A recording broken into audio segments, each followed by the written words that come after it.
Hello everybody. I was in the field with the Tamron 150-600mm before, but it was rainy and very windy, so there was no birds. So I decided to do a comparison of two old big Tamron lens, the Tamron 200-500mm. I think it's called A08, and then the Tamron 150-600mm, which is A011. This is not the second generation of the 155-600mm. In terms of size, the 200-500mm is smaller and lighter than the 150-600mm. This lens weighs only 1.5 kilo, and this one weighs a little bit above 2 kilos.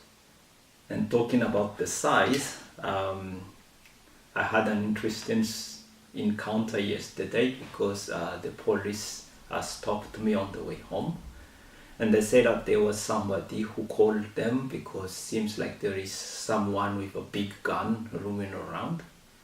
So I'm a bit surprised because I thought it's only in US that people call the police when there is a foreigner doing something. But it seems like here in Germany too, they call the police when they see you carrying a big lens. So yeah, anyway, back to the specification of the lens. This lens has a longer lens hood than the 600mm. So even though this lens has a 600mm focal length, it has a shorter lens hood than the 500mm lens. So once fully extended, the lens actually have more or less the same height. It's just right there. And if you put the lens hood on the lens, and actually now that you put the lens hood on, actually the 600mm is shorter than the 500mm, which is quite interesting. One thing I would like to mention as well is that actually both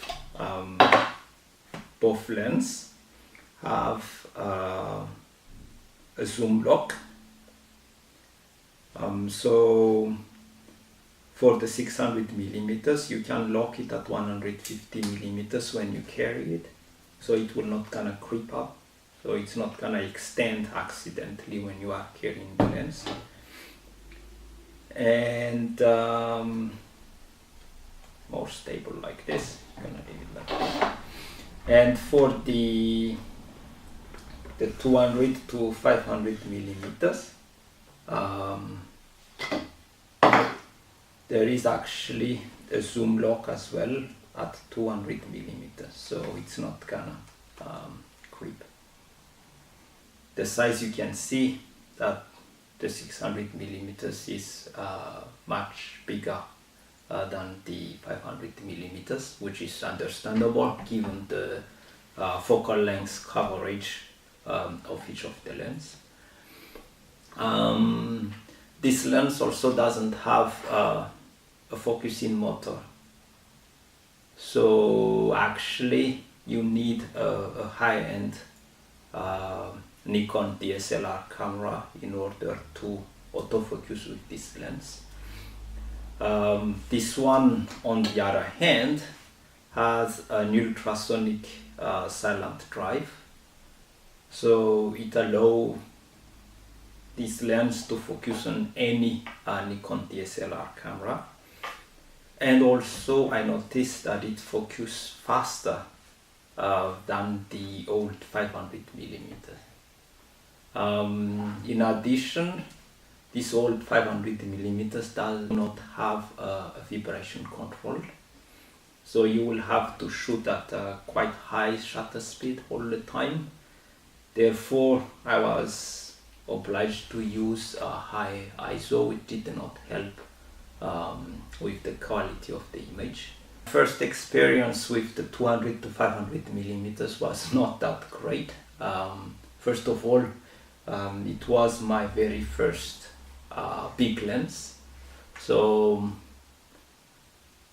I was like still kind of needing time to get used to it, to get used with the weight and also the narrow field of view.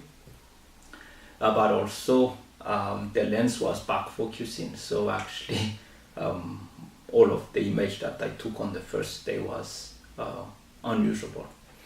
However, once I corrected the back focusing and I was kind of used to it a little bit, I was able to get some decent pictures that I will put at the end of this movie later.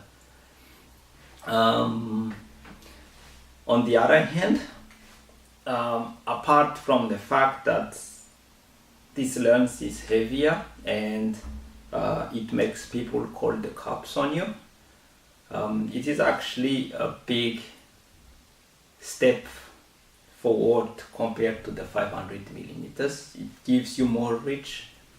It has vibration control, which allow you to use relatively slower shutter speed, and also it focuses faster, which is very important for bird photography. So I will show you a couple of pictures that I took with both lenses, and I will let you decide if it is worth upgrading or not. In my opinion, it is worth upgrading to the 600 millimeters. Until the next video then, bye.